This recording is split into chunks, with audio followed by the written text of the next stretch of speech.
My name is Colin, and I crave intimacy. For me, the craving started in junior high, when I started desiring relationships with women. At first, it just seemed like a way to pass time, but it eventually turned into an addiction because I started depending on those relationships for my sense of identity. If I didn't have a crush, I didn't know who I was. And that continued for several years.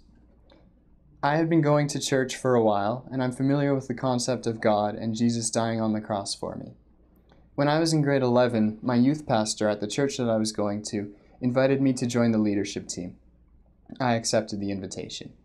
To me, it seemed like a potential turning point in my life where God could satisfy my craving and I wouldn't have to depend on relationships anymore. And I was excited about that.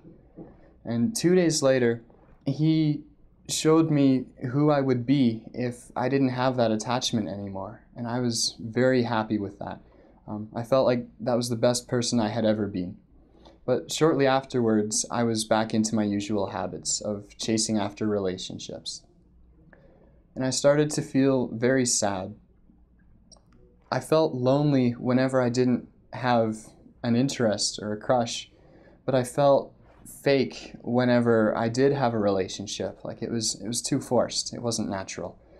And I told God, I'm not happy with where I'm at. I need to change things. This isn't working for me.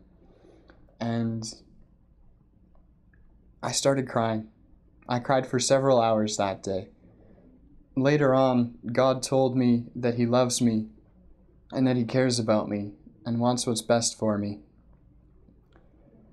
Today, I believe that God is able to satisfy my craving for intimacy, even though I've tried to replace it with several other things.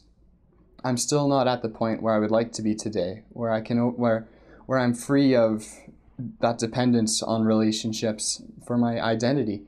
But God can help me. My name is Colin, and I crave intimacy, and I found it in Jesus.